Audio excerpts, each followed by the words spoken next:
nothing else to your business, that will unlock a massive, I mean, if you're a $5 million a year business at 6% extra margin, what are you adding? 30,000, or what is that, 300,000? Yeah, you're adding 300,000 in gross profit.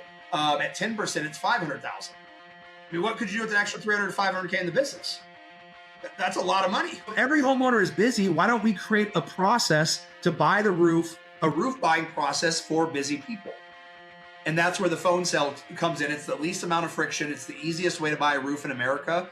And it allows you to add operational efficiency without impacting close percentage. Welcome to the Roofing Success Podcast. I'm Jim Ahlin, and I'm here to bring you insights from top leaders in the roofing industry to help you grow and scale your roofing business. Kody Landals, the founder of Reimagine Roofing. Now reimagine your sales. A new chapter has closed. A new chapter is starting. And it's fantastic to have you back. I want to take a second before we get started here, for everyone listening. If you find value in anything that we talk about today, man, make sure you reach out to Kody, because he's available now. He's available to help you. So make sure you do that. Kody, great to have you back, man. What, for people who do listen often, and maybe this isn't their first episode, they've heard your story a little bit. What's been happening? What's the new transition? Yeah. So, was, super pumped to wrap up everything with the exit. Rolled out retail sales to all the store and brands there, and rolled the digital sales out to the multiple brands as well, built out the contact center, and really just done everything we set out to accomplish. I'm really a builder in my mind. I'm not kind of a day-to-day operator as much. And so, at that point, we'd really reached a good point where everything that we set out to build, we had built. And we agreed that, for both of us to continue to achieve what we were looking to achieve, that, being able to go our separate ways on an amicable basis was in everybody's best interest. So still have a great relationship with them. Still super thankful for everything that happened and everything that how it went down. I don't have any horror stories like a lot of people do, and and so I'm now excited to basically do what I've been doing the last 6-7 years in the trenches. With more multiple businesses, helping really my passion is helping businesses double their revenue with simple fixes. Yeah. A lot of times, when people think about that, it's like I have to do this massive project in order to achieve that. But a lot of times it's plugging a couple of holes, getting better visibility on your numbers, and making some tweaks that can have just outsized impacts on the business. So that's what I'm doing now is helping a lot in RSA, but also people outside of RSA, and really just anybody in the roofing space that's looking to make that next leap. Yeah, man, that's awesome. For people who don't know the story, like how did you, let's go back to those early days, how you got into roofing, what was the inception of Reimagine, and then, kind of through the private equity journey. Yeah. So, right out of high school, I joined the Marine Corps. Right out of the Marine Corps, I went to ASU and got a degree in sustainability, studying renewable technology. And then that led me into the solar space. So I built solar sales teams for several years. Our sales team was responsible for over 100 million in sales at our peak annually. But during that process, I ran up into the same problem every single time, is there wasn't a roofing company that could handle our business across multiple states or get a roofing quote back to us in really anything under a week. And so it all came to a head. We were doing a roof in El Paso. As the regional sales manager, I was also responsible for anything pre-solar install. So I was running the roofers as well. And one of the roofers, they're about halfway through the project, sent me a text and said, "Hey, I need you to Venmo me the full amount that's going to be owed for this project, or I'm not going to finish the project." We had solar install scheduled for the next day or a couple of days after, and so I had to Venmo the guy the money. And that was kind of my breaking point. I was like, there's got to be a better way out there. I knew that if I could develop a system that solved that problem, I would have a large customer base in solar companies. And really what I was after is reoccurring revenue. It's kind of the gold standard in a business. And obviously on the residential side, it's nearly impossible. You might have some referrals, some storm business, year to year, but in reality, you can't really create a reoccurring revenue model in your typical residential profile. And so that's what I set out to do. I knew I needed to learn roofing. I had no experience in roofing. I'm scared of heights. I can barely nail two pieces of wood together. I'm not a construction guy to start. And so I joined a roofing company that was 30 years old, that I thought would have all the systems in place. And when they recruited me, what they said is that they had already a production manager, project managers, and really what they just needed was a sales manager that could lead everybody, but really grow their sales. And so I thought to myself, perfect. I mean, that is a perfect scenario. So I jumped into that. First day on the job, all 8 people left. The previous general manager went and started his own roofing company. And little did I know, they all wanted to go with him. And so I was there basically on day one. And I had a choice to make. I could easily go back to the solar industry, or I could figure this out. And so that's what I decided to do. I hopped on YouTube, started watching videos, and learning from people like Adam Binsman, Deshaun Bryant, Eric Reno, just a lot of people that were the few people that were putting stuff on YouTube. And so, and then we had a backlog of some jobs. And so I told the crew, I said, look, I'm brand new to this. Treat me like a third grader. And I just went out to the jobs and just got on the roofs and just, started off by standing there, and then, picked up the hammer, and then, like just slowly built my confidence up. And at that point, I was confident enough to start trying to build the next phase of the business model, which was that B2B. And so I approached the president of the company.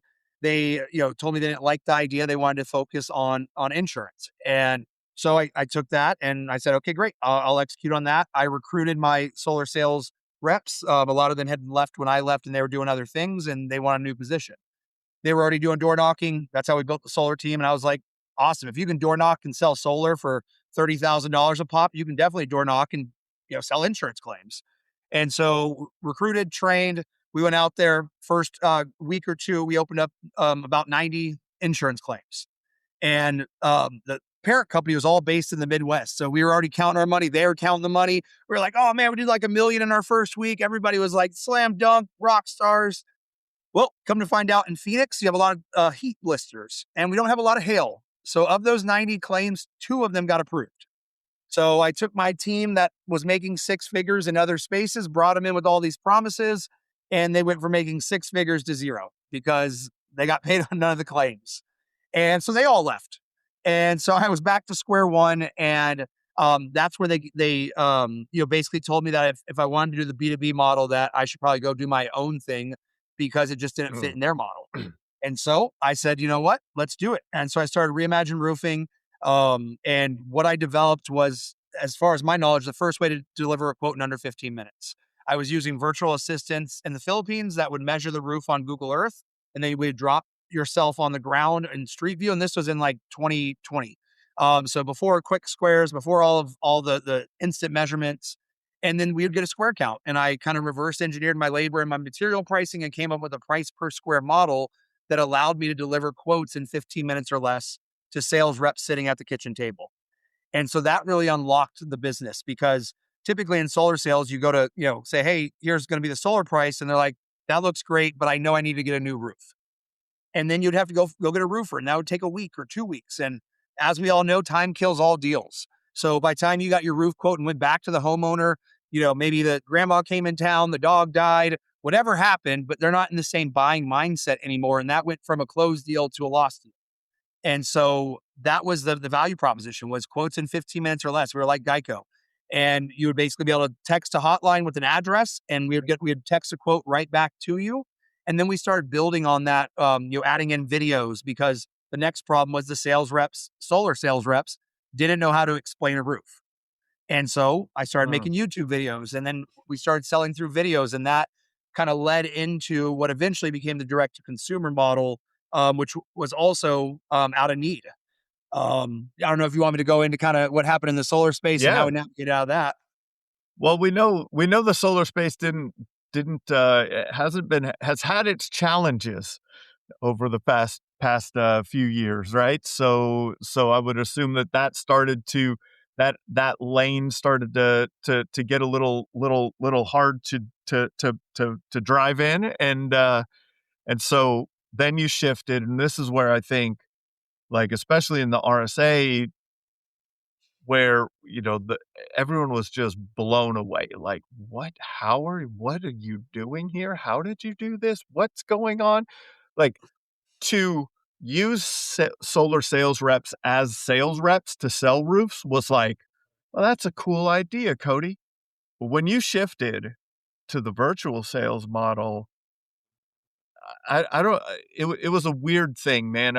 People were just, it was this crazy thing that people were like, what? Wait, what? You're selling roofs virtually? So explain that shift, man. Yeah. So, I mean, I was actually, it was the best day and worst day of my life in the business sense. I was at RoofCon with Adam. It was like my first time ever going to an event in conjunction with him. We had just filmed, some of our stuff together, and it was kind of like a little coming out party for me, to really be the first time that I had any type of name in the space. We were about halfway through the day. It was either a Wednesday or a Thursday, and then, Friday is payroll, and also when I get paid from my partners. And majority of the businesses ran on like a net 15 or a net 30. And so, I'd do a roof and they'd pay me 15 or 30 days later. And so there was a large amount of payments. And I got the first call. It was a guy that owed me 120K on Friday, and basically said, hey, the lenders changed some things on the funding. Some of my funding's delayed. Can I just do 25K this Friday and I'll get you the rest, next week? I said, yeah, no problem. I never, going back a little bit, part of the reason I did this original business model as well is I had this false assumption that businesses always pay their bills. I thought it was, Yeah. safer that I had a bunch of businesses owing me money than a bunch of homeowners owing me money. And so the first guy, I was like, yeah, sure, of course, you've paid me, 10 times in the past, no problem. And then the next call, then the next call. I got 8 calls that day, totaling over $1 million that I was expecting on Friday, to being less than 120K that actually came in. And we had just went through this huge blitz scaling because we had an investor come in from the East Coast. Solar asked us to scale to the East Coast. So we had just scaled from the West Coast to the East Coast. We were kind of at our peak, and it was all like about to be where we're just going to go off of like a rocket ship. And all of a sudden it's like, just blowing up on the launch pad. And so, as that unfolded over the next couple of days, I very quickly realized I was going to have to pivot to save the business. And part of the problem was 100% of my revenue came from solar, solar partners. I mean, I was doing roofing, but it was being paid by solar companies. And so I was in this weird spot. And to further compound the problem is when I installed the roof, that's when they installed the solar. That's when they got paid. So if I just told them, hey, I'm not going to do any more roofs, well, they don't get any more cash, which means they don't get to pay the bills. Also, I can't just go from doing, we did 15 million in our second year with this model. I can't just go from 15 million to zero because, I got overhead and I have all this. And so it's like, I had to navigate this of slowly working with people to pay off their bills and getting them all on credit limits and slowly teetering down that to then ramp up my direct consumer model. And so why I decided to go with the digital sales model was a couple things. One was operational and cash. I didn't have to hire a bunch of people. One digital phone sales rep can take 10 to 12 appointments a day versus 3 or 4. So right off the bat, you're looking at a 3 or 4x multiple on appointment load. Number two, I knew that if you were willing to buy a roof from a solar sales rep that knew nothing with just a couple videos and my online presence, then you're definitely willing to buy a roof over the phone with somebody that does know something. So right off the bat, we're already delivering more information, even though now it's over the phone versus in person. And then as I just thought about it, did some research on it, just really clicked that more and more buyers want to buy with less and less interaction. If you look at something like Zappos, it seems insane to think that you could buy shoes without trying them on. Like how? Like, I mean, you literally got to walk in them. I can't tell you the last time I tried on a pair of shoes before I bought them. Now it seems insane that I would go in somewhere and try on a pair of shoes. Like that's, and that only happened in 20 years? Yeah. Cars, I just bought a new car. I pretty much had found the one I was going to buy, and then I drove it just to make sure it drove, but I didn't go test drive 10 cars and pick the one I wanted to buy. And so more and more homeowners need less and less actual interaction. They feel more confident watching a video, reading an article, et cetera, learning on their own. And when you take something like a roof that you don't touch, you don't interact with it, you don't need to like see how fast it goes or how quick it can download something, or there's no user interface. There's no reason that somebody needs to be sitting in your home to deliver the same experience I can do over the phone. And then you further compound that with homeowners in general, where I don't think I've met a homeowner that's not busy. I always say that, people always like, you're right. Every single homeowner I meet in the world is busy. And so if every homeowner is busy, why don't we create a process to buy the roof, a roof buying process for busy people? And that's where the phone sale comes in. It's the least amount of friction. It's the easiest way to buy a roof in America. And it allows you to add operational efficiency without impacting close percentage. Our average close percentage was 34% in the last 90 days before I left Reimagine. So, I mean, yeah, you can maybe drive that to 41% or 42. And I always say, if I had to close one roof with my life dependent on it, I'm going in person. But if I had to close 10 roofs, and the first person to close 10 roofs survives, I'm selling those over the phone, because the operational efficiency outweighs the small drag you're going to have on close percentage. Definitely. And so then that model caught the eye of our friend Mike Braun, right? Like Yes. Mike, and I think you developed, Mike's been around the RSA and RSRA and things like that, and around our friends for a long time, and so then you went on a journey with that, right? Like so what was just briefly, what was the PE journey, right? So now it was like, wow, look at that, you're doing something different. That's very interesting. That's very attractive from private equity, right? So Yeah. I mean, Mike, actually, me and him got connected. The timeline will be skewed in my head, but a year and a half or 2 years yeah, before we ever transacted, we interacted, or first got connected when I was still doing the B2B model, and he was kind of aware as I was rebuilding it, and I told him what I was going to do, and he said, "If you execute on this, we'll acquire you."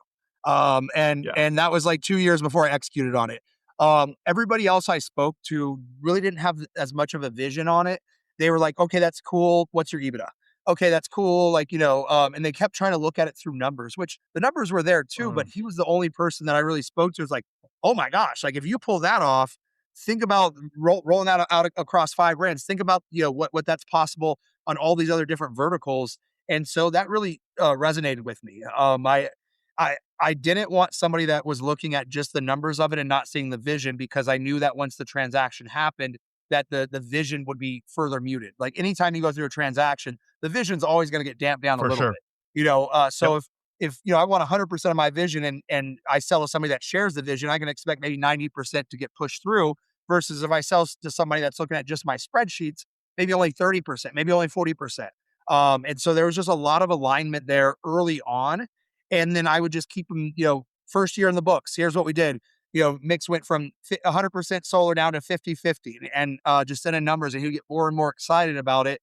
And we just kept in communication throughout the process. And then when it was finally the time was right, I entertained a couple other offers, but it was, I was 95% certain I was going to, do business with them, Yeah, even before I went through the diligence process. And then because we had been talking for so long, I had been sending, P&Ls over like throughout the process. We were able to close, I don't know, maybe record breaking time, but I think it was like 45, it was under 60 days. And part of what, we'll talk more about in this is why that was possible, because we had such discipline in our financials and in our auditing, and, doing a lot of the things that made their job easier. And when they came in, they're yeah, like, that's, they would ask me for something, I'd send it over right away. They're like, "Oh, you already have that."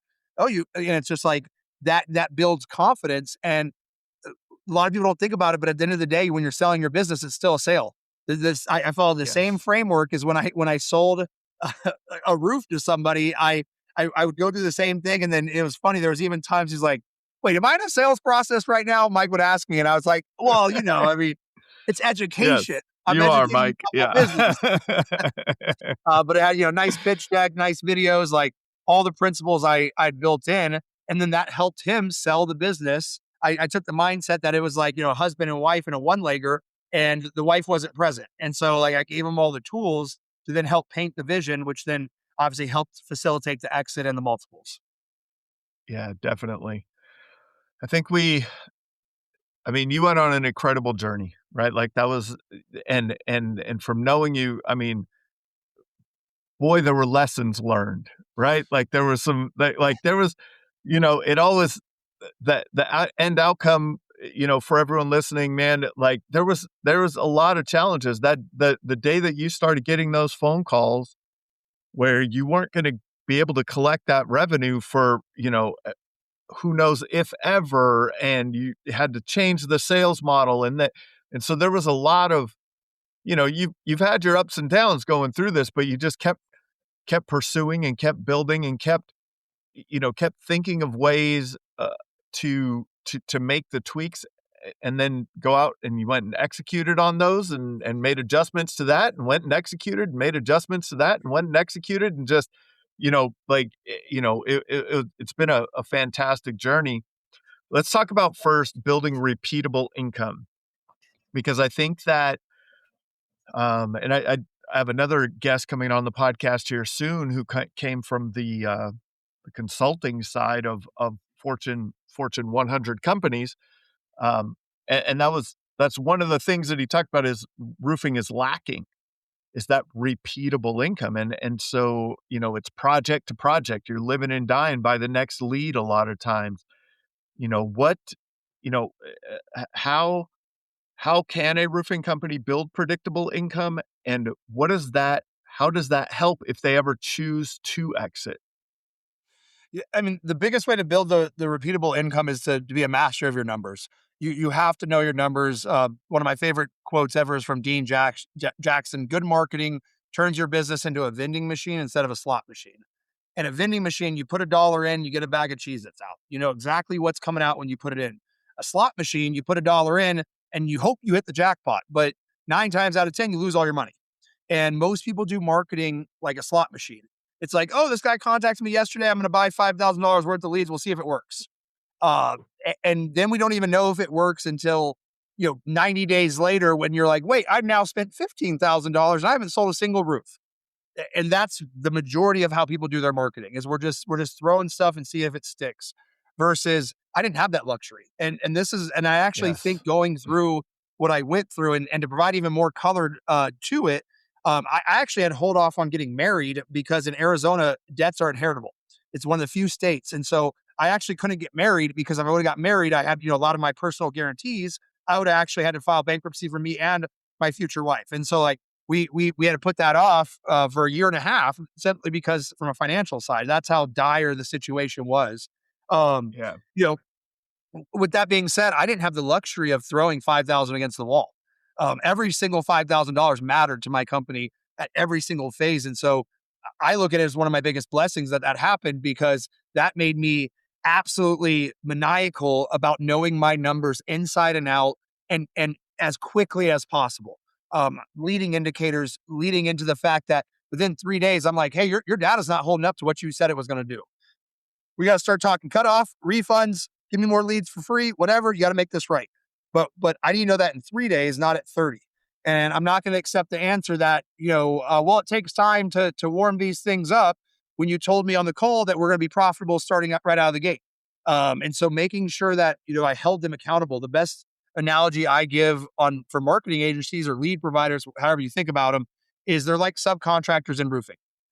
You can have the best subcontractor in the world and you go send them on 30 jobs blind. And what's going to happen? By job 10, maybe by job 5, they're going to start cutting some corners. They're like, man, nobody's came and inspected my work. Maybe I don't have to do this quite as nice. You'll be lucky if they even show up to job 20. If you're paying invoices and just blindly, they might just start invoicing you and not even do the work. You're just like paying them. And that's the same thing that happens in marketing agencies is you're literally paying these invoices blind because you're not auditing their work. And, companies are going to do what companies do. If they only have 1,000 good leads and they have the order for 1,200, they're going to give somebody 200 bad leads and they're going to, put it in the mix. Not accusing anybody of anything, but it's common sense. And so if you're the guy that always says, hey, suddenly my batch is bad, those 200 leads aren't going to make it into your funnel because they know you're going to catch them. Just like with crews, if you're, doing a final inspection, doing your job checks, you're being present with it, they're a lot less likely not to do a good cleanup because they know that you're going to deduct their your invoice, or that you're going to call them out on it, whatever, but they know you're going to catch it. And so they're going to do what humans do, which is, do enough to make sure that they get the job done. And if you're not checking it, that's basically nothing in the marketing space. Yeah, for sure. And you did a lot of buying leads from lead aggregators and, sources like Local Services Ads, which is a lead aggregator. If anyone, so it's like, I am paying per lead. How did you look at those metrics? What were some of the things that would help you determine this is a good lead source versus a bad lead source? And what other levers did you try to pull if if it was like, man, this seems like it's working, but something's off. Like if it's a little off, what levers would you pull? Yep. So the only KPI that matters as your guiding light for all of marketing as like a super zoomed out is just going to be LTV to CAC, basically profit to spend. And LTV is just long-term value, which is the total profit you're going to get out of one customer. Most customers, it's just the profit on that job. Some customers, if you're getting reoccurring or you're doing something like commercial, you might want to look at slightly differently. But most residential customers, all you're going to look at is, I sold the job for $20,000. I made a 40% margin. That means we made $8,000 in profit. How much did you spend for that lead? Customer acquisition cost or CAC. And that if you have it above 3-to-1, so if you spent 8,000 and your CAC was 2,500, that's a little bit over 3-to-1. That means you are printing money, and continue to put more money on that as much as you can until you can't put any more money there. That's one of the other big mistakes I see in a lot of, as I talk to more businesses. It's like, we look at some of the metrics and it's like, this lead provider, we're spending $5,000 worth of getting a 5x ROI. And this guy, I'm spending 5,000 getting a 2x. It's like, hey, can we just stop spending 5,000 here and move it to the one that's getting 5? And they're like, yeah, great. Well, we just added a ton of money to the business, but understanding that as the very zoomed out one is just profit to CAC. And then the other metrics you look at throughout there, it will depend on the size of the business and the infrastructure of the business. Like, we built a call center. So in a call center, we have the infrastructure to call somebody 12 times in order to set the appointment. If it's, you have 4 employees and you don't have that infrastructure, you should not be buying those same kind of leads. And a lot of people ask, like, what should a lead cost? It all depends. If someone could told me that they could give me a guaranteed metal roofing lead signed deal for $10,000 per lead, would I pay it? Depends. If the average ticket price is $100,000 and I'm running a 40% margin, that means I'm paying $40,000 or I'm paying $10,000 to make $40,000. That's a 4-to-1. I will pay that all day. So is $10,000 too much for a lead? Not in that scenario. And so that's all you have to kind of look at is how it funnels down. And, you buy your lead originally, your first key KPI is going to be set percentage. So if you buy 100 leads, you can even go further back and say connect, how many people answer the phone if you're running a call center, but set percentage will be your first one, or contact rate, whatever you want to think about it. But basically you get 100 leads. How many people do you actually talk to? And they agree to set an appointment. So you buy 150 of those, then set an appointment. That would be your set rate. And then you have 50 appointments. And then how many of those actually allow you to do your presentation or your demo? So let's say of those 50, 30 of them don't no-show you. Okay, 30 divided by 50 is a 60% demo rate. And so then you have now 30 demos. And from of that demos, how many did you sell? That would be your close rate, and you want to measure those, because then what it will determine is, if your set rate is low, then we need to work with the person doing the setting.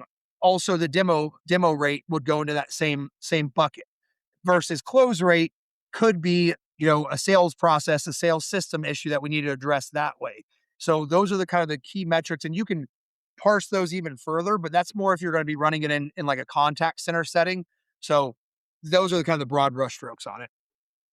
There's always ways to parse it further for everyone listening, right? Like, and I think that's what becomes overwhelming when people start to measure everything, right? They look at what they need to measure and they're like, I need to measure all of this. It's like, no, we gotta start by measuring just these couple of things. Like, just start measuring these couple of things. And then once you get those, then you'll start, then you can start to have an even, like, measure even more, more things. Like, you have a connect percentage, but now what's your speed to lead percentage, or what's your, how many, frequency of outreach, and all those types of things that you said, like up to 12 times, or like, did we get to 12 in the time frame that we want, that we expect to help increase that set rate? And you could keep going, like on everything, right? Like you could just continue to go, and then you could go down to the rep and down to the, and compare and contrast and all of the things. But man, keep those simple to begin with, would be my opinion. I would think you think the same way, because you got to know those big ones, and the ones that you said are connect percentage. How many leads are we actually getting a hold of? Set percentage, how many appointments got set? Demo percentage, so how many shows were there? How many shows versus no shows on those appointments? And then close percentage. And we're just looking at that. And then we're measuring, what did we spend? What did we make? And if it's 3 to 1, you're talking about on the make, when you're talking about profit, I'm assuming you're talking about gross profit on that. Yep. In Gross your profit measurement, with right? commission. Yeah, with commission. Gross profit with commission. So gross profit with commission is what you're measuring your customer acquisition cost against. If that is 3 to 1 or greater, keep going. Yep. And if it's 2 to 1. Before we carry on with the episode, let's give a shout out to one of our sponsors. Roofers, let's get real. You're great at building roofs, but are you great at building a steady stream of leads? That's where Job Nimbus Marketing comes in. They know the roofing industry inside and out, and they'll help you dominate Google, Facebook, reputation management, and everything in between. If you want more quality leads, more booked jobs, and more growth, visit the link in the description or the sponsors page on the Roofing Success Podcast website. I talk to contractors every day that feel stuck. Not because they're not working hard, but because they're missing the structure to growth without chaos. Or their culture's falling apart because their team's unclear, unaligned, or just burned out. And when change hits, they're reacting instead of leading because time and priorities aren't under their control. Day 41 Thrive helps to fix that with proven strategies for growth, culture, and leadership that actually work. Ready to thrive beyond the storm? Visit the link in the description or visit the Roofing Success Podcast website on the sponsors page to start your journey today. If you're running roofing crews, you know the Friday afternoon headache. You're stuck chasing down crumpled gas receipts, wondering why the fuel bill is $400 higher than it should be this week. Check out our sponsor, Coast. Coast is perfect for the roofing business owner who's tired of pin sharing and gas station detours. Since it's a Visa, your guys can stop anywhere Visa is accepted, choosing the most efficient route so no more driving 5 miles out of the way just to find a specific brand of pump while the sun is burning daylight. Click the link in the description to get started with Coast today. The Coast Visa commercial credit card is issued by Celtic Bank, subject to credit approval. Results may vary. Gross profit with commission is what you're measuring your customer acquisition cost against. If that is 3 to 1 or greater, keep going. Yep. And if it's 2 to 1, you can survive on 2 to 1. Like if it's 2 to 1, we don't kill it tomorrow. Then we look at those other KPIs and be like, how can we improve these? Because we're still, doubling our money, but you start to suck some cash out of the business if you're only at 2 to 1. You can't scale a business that way. But if it's 2-week-old lead source at 2 to 1, like, okay, we can keep trying it, maybe get it to 2.5, start seeing some improvements. But anything's above 3 to 1, like back up the Brinks truck and just give them all your money. And then as you're looking at this metric, I think that this starts to give you insight, right? Or at least these simple metrics, you're starting to get some insight into, okay, we're at 2.3 to 1 right now, right? Or, like we can make this work, but we're not really doing, we're not like, okay, so how can we improve? Okay, well, let's look at the sales reps. Are they well trained? Are they doing well? is this sales rep closing at 43% and this rep closing at 23%, and we're giving them both leads equally, and we're losing money giving one person leads, right? Like what? So you could start to kind of, as you start getting that data, you guys could start to really dial that in over time. The phone answer to me, I've been harping on this one this year a lot, Kody, is like that. And that to me is the most overlooked lever in not just roofing companies, in any company. Like that appointment set is so important. And if that appointment set actually collects the information that sets the salesperson up for success and sets the proper expectation with the homeowner of what to, what they should, what's in it for them, that can have more of an impact than the lead source. It can have more of an impact than your sales rep being trained better. So those are some of my thoughts. In that, you really keep your financials tight. And if you have any other comments on that, go ahead. But like, Yeah. I just two quick comments. One, yeah, for people that feel like the KPIs might be overwhelming. I start at the biggest KPI and work my way backwards. Meaning, it's very easy to calculate your LTV to CAC for any lead source. All you got to do is look at last month. How much did you spend with Facebook? Okay, great. How many? And then look at your sales from Facebook. Okay, I had 2 sales from Facebook, and I spent $8,000. $8,000 divided by 2 means you're at $4,000 CAC.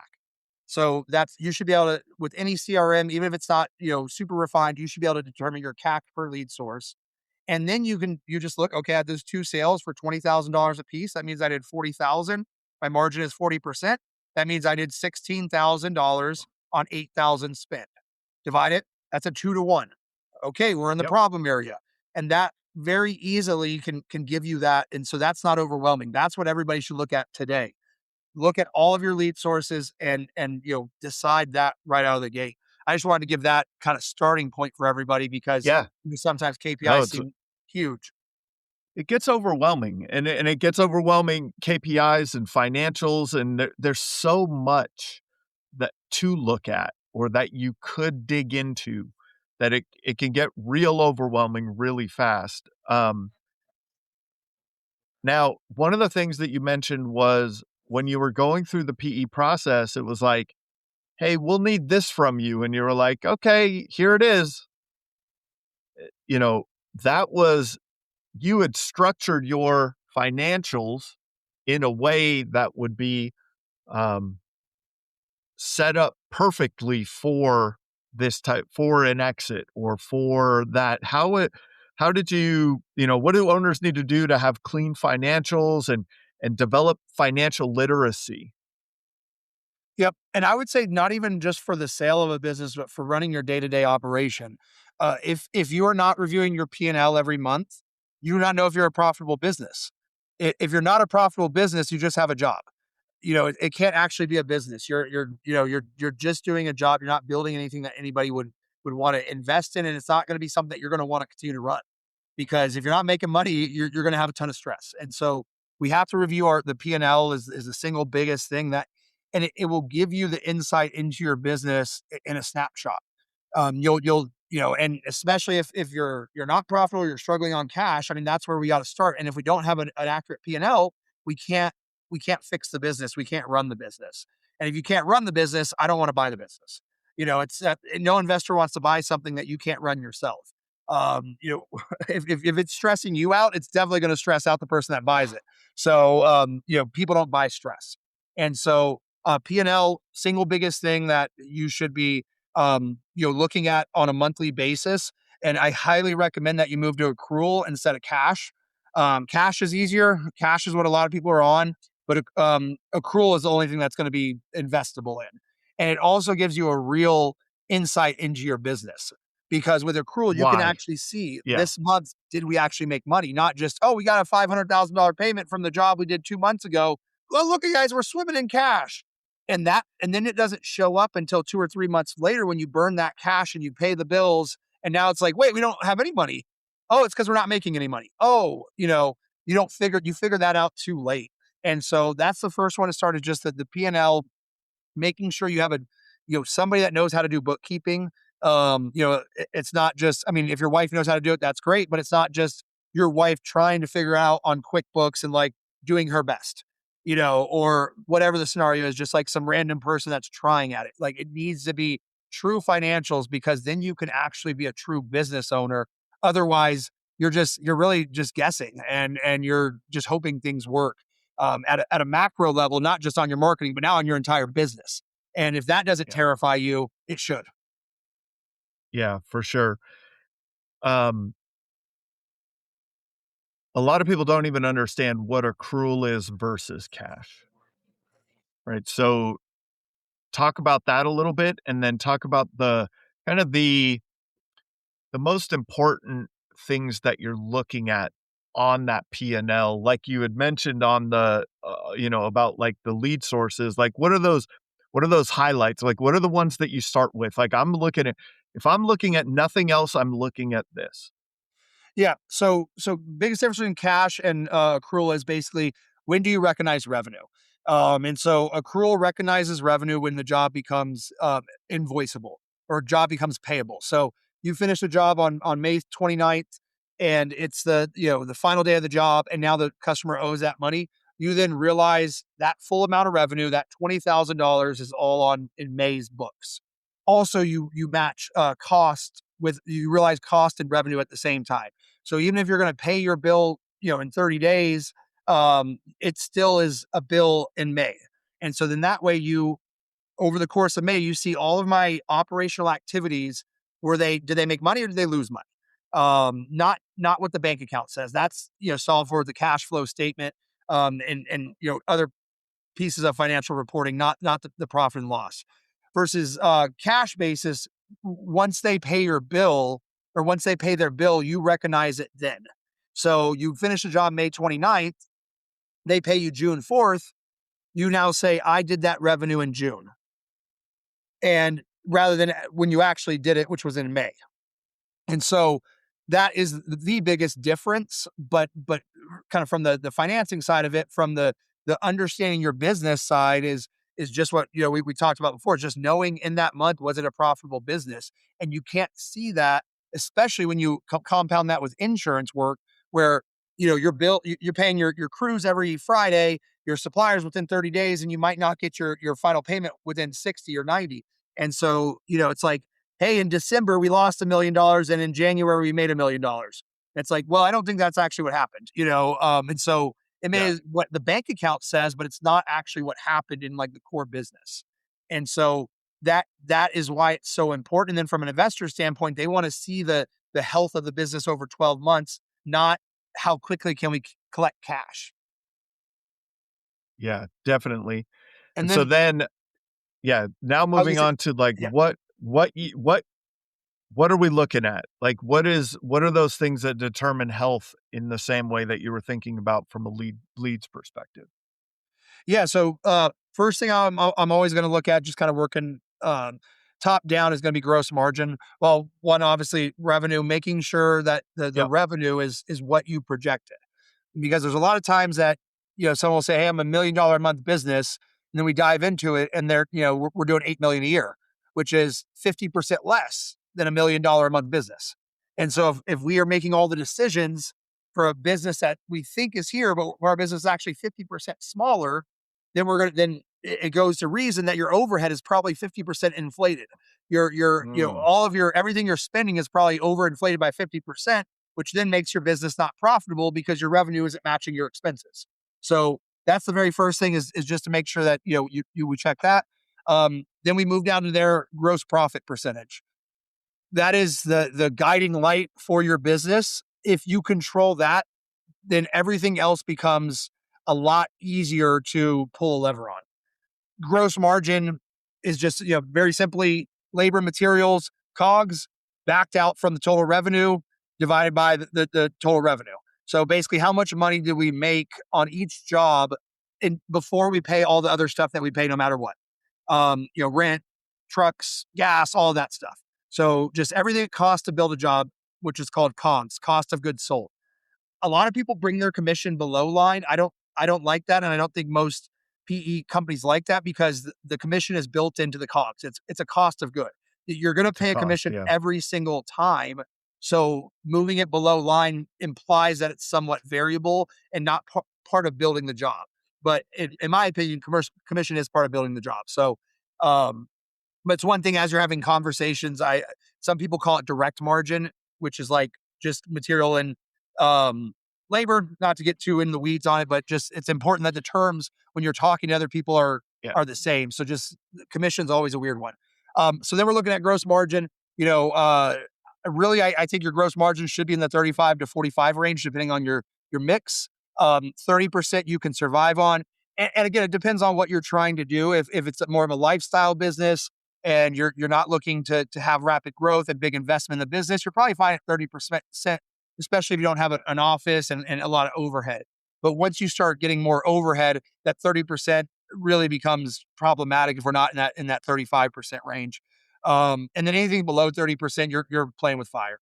Doesn't matter how lean you're running. If you're running 25% and below margins, maybe if you're a one-person company and that's all you're doing, and that's it. It can maybe work, but anything below 25%, you're in big danger zone.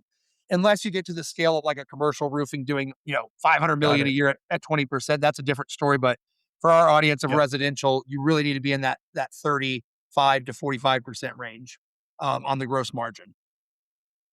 So when I'm sure that there were times where the gross margin didn't look fantastic. What were the first things you would think about and levers that you would look for when you saw that? Yeah, our original business model was to kind of take an Uber approach. I was running the entire business Yep. at 25% margins to capture first mover advantage. I had an investing partner, and we did a capital raise in order to fund all of this, with the idea is that once I became so ingrained in a company like SunPower or Titan that had 15 locations, and I was doing all 15 locations, they're never going to go back to using 15 individual roofers. Unfortunately, right as we were about to crank that margin up is when everything kind of imploded. And so we didn't have the benefit of doing that. But really there's only a couple levers there's really only 4 levers to pull. And I would say only really 3 is you can either increase your sale price, which I would encourage everybody to do. I don't even need to know your pricing. I encourage you to increase your pricing today, because there's a 99% chance that you'll increase your pricing and you'll have probably no impact to close. And in fact, sometimes you might even have an improvement to close, because most people underprice what the market will bear. And what I have found with our sales is that if you're going to make a 20-year investment, which a roof is, it doesn't matter if it's 21,000 or 23,000. If you get the warm and fuzzies about me and you think I am the right person to do it in the right company, you're willing to pay 23 versus 21. Or we might start at 23 and you negotiate me down to 22. But that small amount, $1 to $3 grand, is not going to differentiate who you choose if I do a good enough job of building value. So that's the first lever, the lever I always encourage everybody, and just work, or just measure it. Maybe do a 3% price increase today and see what happens to close. Nothing happens. All right, cool. Let's do another 3%. And see what you can do. And one thing I always encourage people is don't increase prices just to increase prices. Increase prices with additional value added. So maybe increase pricing and add in 5 sheets of free plywood. That gives more value and has less change orders. So that way, when we have 2 sheets of plywood, we don't have to go to a change order, and we increase the customer experience. But that 3% price increase covers the margin. So get creative with how we increase prices by delivering more value as well. So that's the one lever. That's the easiest one. Really, the only other 3 levers are bringing down your costs, which are material, labors, and commission. I don't think commission is something you'll bring down today. That being said, I do think in a lot of spaces, companies are overpaying commission, particularly like in the 10-50-50 model, and where we're treating our team members as fellow business owners, and they're getting all the benefits and none of the risk. If I can't pay the ABC bill, is Bob going to chip in 50% on it? If I go bankrupt and I have to go file personal bankruptcy because I got all these personal guarantees, is Bob going to file bankruptcy with me? When I get sued, are we suing Bob as well? Or am I taking all the risk and we're splitting all the profit? That seems like an imbalance to me.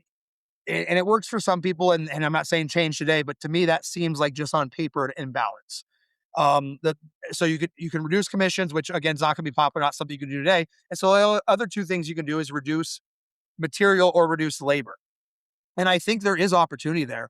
I think there's opportunity on the material side, to especially right now when you're coming off a down year, for all roofing companies in general, is the suppliers are hungry, and when you're hungry, what do? If a homeowner says, "Hey, I'll do that roof for 2,000 less," and you haven't had a roof in a week, probably doing that roof, right? It's like we want to keep margins, but I also got to keep my guys busy. And so if we're in a situation right now where all of all of people that we're customers to, our suppliers, are hungry, when's the last time you had conversations with some of the competitors? Or when the last time you went back to your supplier and be like, "Hey man, I'm getting killed on price. Can you help me out?"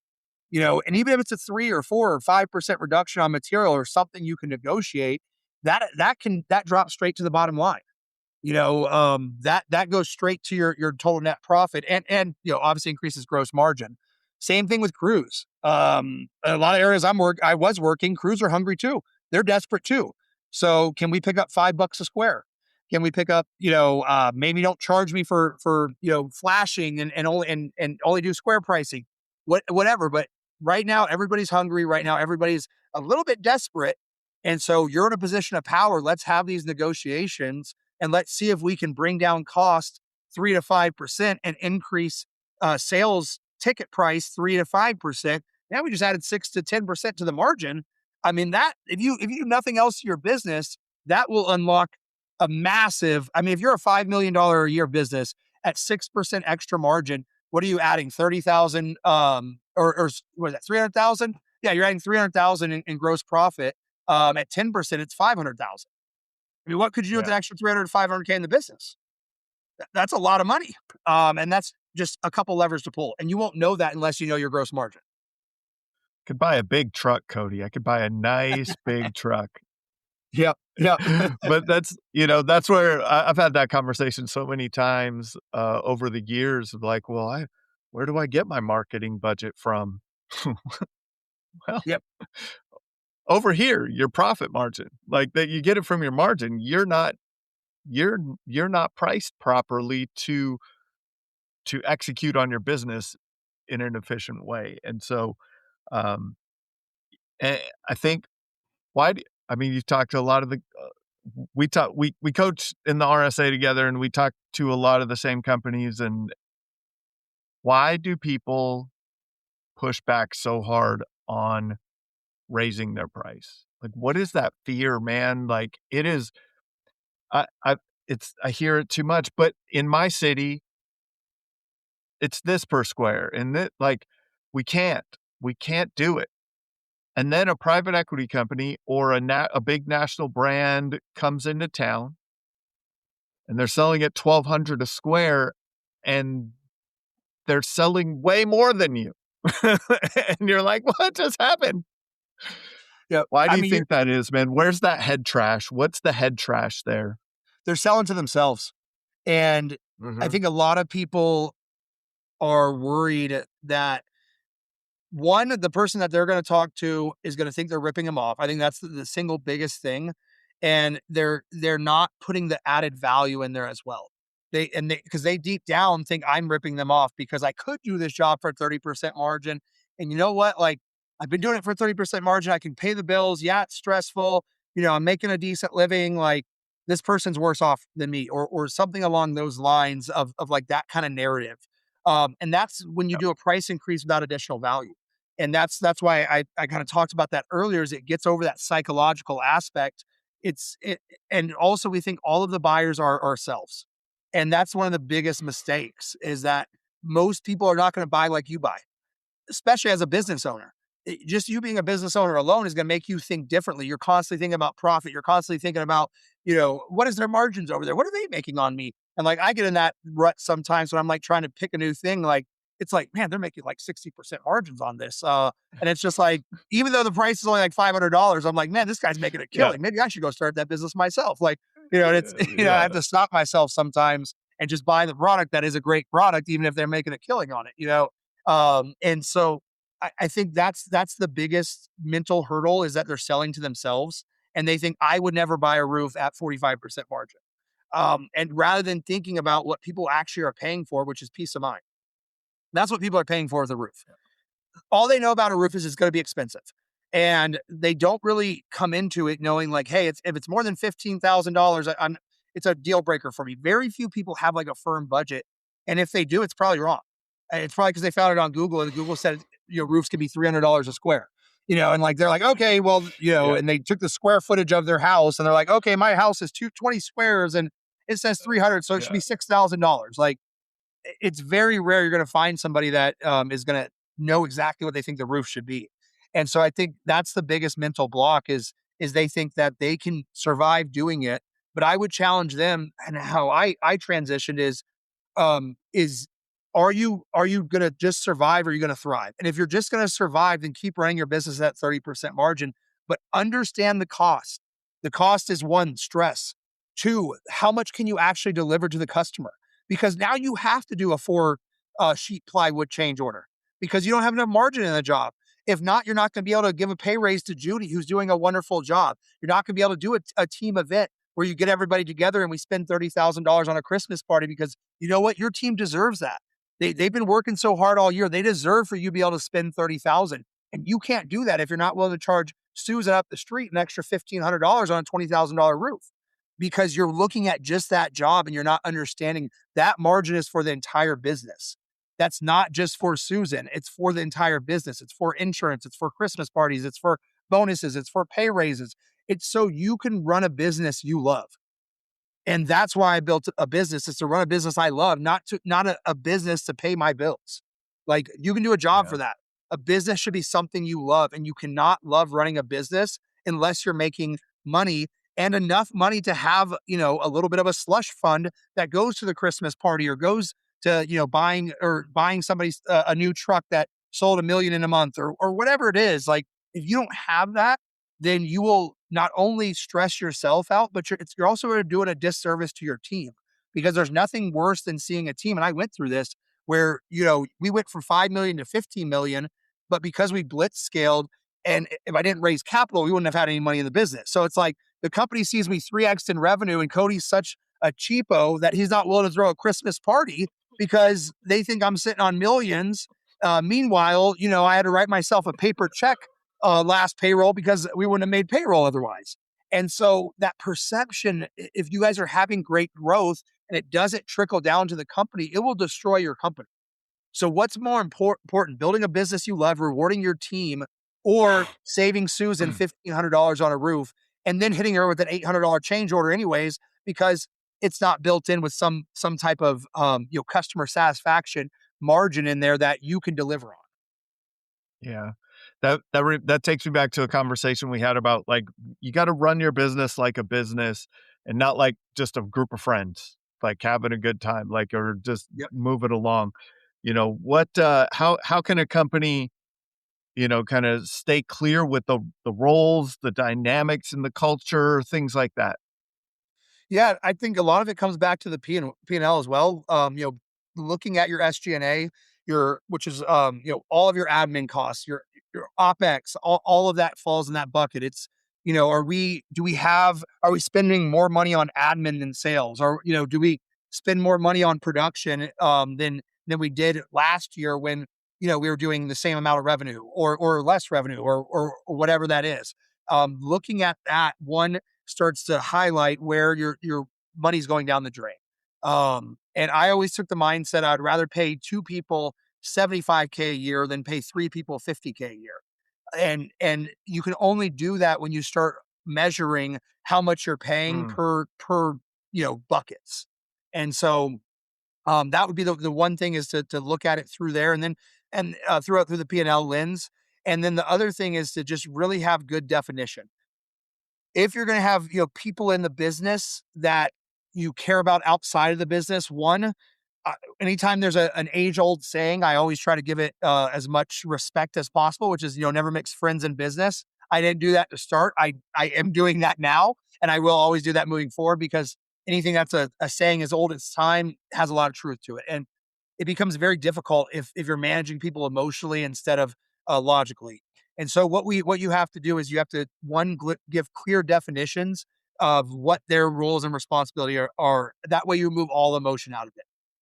And then as you give direction, you give very clear direction. And with that direction, it's here's what needs to be accomplished. Here's where it needs to be accomplished by. And sometimes you need to say, hey, how it's going to be accomplished, and et cetera. But also you just make that very simple. And then anytime you provide constructive criticism back, it goes, hey, we agreed on, Monday the 1st that you're going to have this done by Wednesday the 3rd. It's now Wednesday the 3rd and it's not done.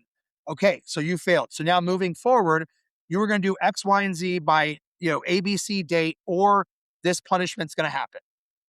And then you come back on Friday and they didn't achieve it again. It's like, okay, we said on Wednesday, if you don't achieve this, you are now going to get it put on a performance improvement plan, or you're now going to be, whatever, demoted or whatever it is. But you don't have to, there's no emotion there. It's like, we agreed to this on Wednesday. Today's Friday. You didn't do it. What should I do? What do I have to do as a good leader? I have to be a man of my word. So now I am demoting you. And now you have next week, if you don't make at least 20 calls a day, every day, you're going to be terminated. Come to the end of the week, on Tuesday, they made 17 calls. We pull it up.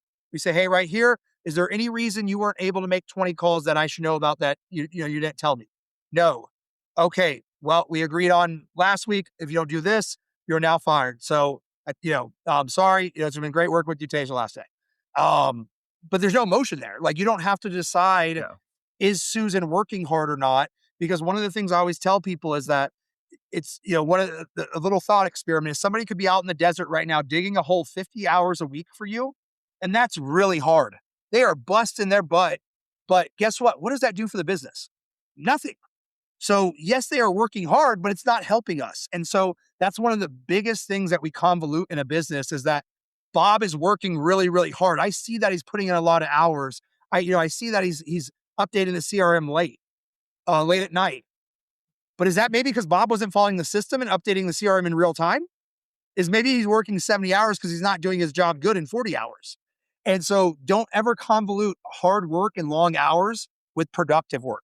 They're two wildly different things. And once you understand that and you create those measurables of what needs to be done, you make it black and white with a clear punishment. Not, hey, if you don't do this, we're going to have a conversation on Friday and we're going to talk about more things. Because then when that conversation comes on Friday, you're like, oh my gosh, what am I going to say to her? Ugh. Like, it's all this emotion and you just hate it. And so then you push off ever criticizing that person because it sucks. And so instead it's like, hey, Susan, you didn't do X, Y, Z. And here's the punishment. We agreed to it. And now it's happening. Cool. 5-minute convo. Here's your action items. Do this. Or next Friday, we'll have another 2-minute convo and it's going to be your last day. But just very clear. And then they have the opportunity to also say, well, I couldn't make 20 calls because the phone lines went down. Oh, cool. Great. Perfect. You're still employed. Awesome. Let's keep rolling. But you give them that opportunity to understand if there was something really that happened, personal or tech wise. And then if not, the conclusion is black and white. Now the personal is probably the gray area, but you can hear excuses in the personal a lot, right? Like, oh, but my cat, my cat, I had to take my cat to the vet, and I only made the 13 calls because I took the day off because I had to wait in line at the grocery store too long, and and then the next week it'll start catching up. I think a lot of times people worry about firing because they don't have anyone else. Yep. There's just not another body. And if that body is not doing that task inefficiently, then they have to do that task on top of all of the other tasks that they have. How did you kind of manage through that as you grew? Yeah, I think being proactive with everything is the key to success in business. Your job as a business owner or a leader within a business is to see around the corner.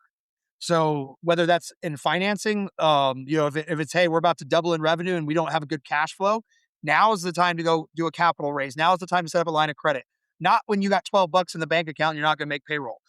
Same thing on recruiting. It's like, okay, I think Susan's a problem. Let's do a little deep dive. Okay, we have a thesis now that she's probably a problem. Now let's give her an opportunity to improve. But as we give her the opportunity to improve, let's recruit to replace her. And then let's be very descriptive in that job description.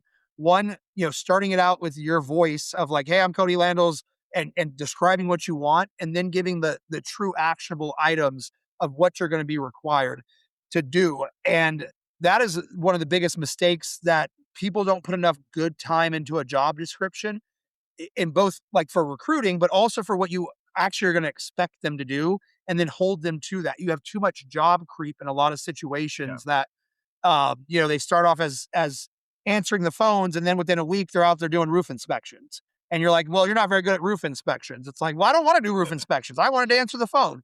And I see it a lot with repurposing people as well. I try to really, really push people not to just take Susan from the office manager and make her the production manager because she's not doing good at the office manager, and let's try her out over here. Very, very, very, very rarely works. And if you're going to do that approach, then you need to interview her for it while also interviewing other candidates. So if you're going to make a lateral move, okay, fine. But she needs to interview for it, and you need to interview at least 2 or 3 other people to see, like, are you now hurting this other position by slotting it in here just because she's nice and you went to high school with her? And that's a big mistake. So having clarity on what the roles are, what success and failure looks like. If it's like project manager, updates on every single job, every single day, within 15 minutes of your site visit. That's black and white. That can either be yes or no. That's really what you need to get to. Nothing should ever be, am I doing a good job? It should be yes or no. Are they doing X? Are they doing Y in a set amount of time period, or a set, speed? Like if she's responsible for calling leads, is she calling all leads within 15 minutes, from 8 to 5 when she's on the clock? How can we measure it? Okay, cool. We can measure it. Boom. She doesn't do it. We show her the data, start doing it. She still doesn't do it. Then it's just progressing from there. So having very clear, defined, am I being successful at this job? Yes or no, with things that are black and white. And that's what we did with like our intake calls, our sales process. Prior to AI, I used to have VAs score how well my team did intake calls, or how well my team did a sales process. And why I had a VA doing it is because VAs are great at a lot of things, but they're not great at interpretation. They don't want to interpret. They want to do black and white. So I had to create a scorecard that a VA that knows nothing about my business, which then you can compound with, an AI is just a replacement for that knows a little bit about your business. But I had to create a scorecard that, it was, one of the things is, did they say thank you when they answer the call? Like, thank you for calling Reimagine. They either got 2 points or 0 points. It wasn't like, did they sound cheerful? Well, what is cheerful? I don't know. It depends if you're asking me or you're asking, somebody else. And so like breaking everything down into a yes or no, or a 0 to 10, or how many missed calls, or just all data. That's the key, is everything's data driven for all the decisions you're making in the business, including your personnel. Yeah. It clears up a lot from what's actually happening in your business and helps you make better decisions. If you want Kody to help you make better decisions, we'll have the link to his new website in the description here, man. It's always a pleasure. This has been another episode of the Roofing Success Podcast. Thank you for tuning into the Roofing Success Podcast. For more valuable content, visit roofingsuccesspodcast.com. While there, check out our sponsors for exclusive offers, shop for merchandise, and sign up for our newsletter for industry updates and tips. Also, join the Roofing Success Facebook group to connect with other professionals and stay updated on the latest trends. If you enjoyed this episode, please subscribe, like, share, and leave a comment. Your support helps us continue to bring you top industry insights. The website link is in the description. Thanks for listening.